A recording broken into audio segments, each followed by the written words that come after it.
کریم جو نصائح تھے، ہدایات تھے، وہ حضرت نے آپ کے سامنے پیش فرما دیے۔ اللہ رب العالمین ہم سب کو عمل کی توفیق عطا فرمائے۔ اس میں ایک ہی گزارش کرتا ہوں کہ ہم جتنے بھی طلباء ہیں،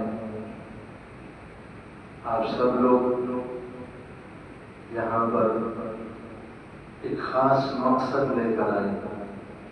وہ خاص مقصد کیا ہے؟ انسان بننا۔ کیا بننا؟ انسان۔ کیا بننا ہے؟ انسان۔ حافظ بھی نہیں بننا ہے، عالم بھی نہیں بننا ہے۔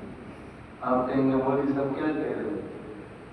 حافظ بھی نہیں بننا ہے، عالم بھی نہیں بننا ہے۔ کیا بننا ہے؟ انسان۔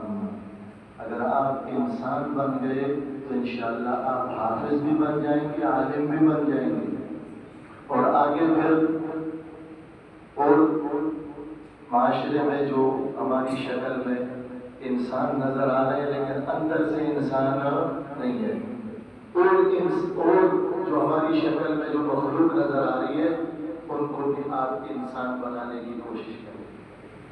دیکھیں انسان، ہمیں اللہ نے انسان بنایا۔ جانور دیکھیں، جو چیز مرضی ہے منہ میں ڈال لیتا ہے، جہاں مرضی ہے پیشاب کر لیتا ہے، کھا پی کے وہیں پہ چھوڑ دیتا ہے۔ ہمیں اللہ نے انسان بنایا۔ آپ ماشاءاللہ سارے انسان ہیں نا جی؟ ایسے تو نہیں کریں گے جیسے میں نے باتیں کی، سارے انسان ہیں نا ماشاءاللہ؟ تو ایسے نہیں جو چیز کھا لی ہے وہیں پہ چھوڑ دی۔ ہم انسان ہیں، وہ گندگی کو کہاں ڈالیں گے؟ کچرا وغیرہ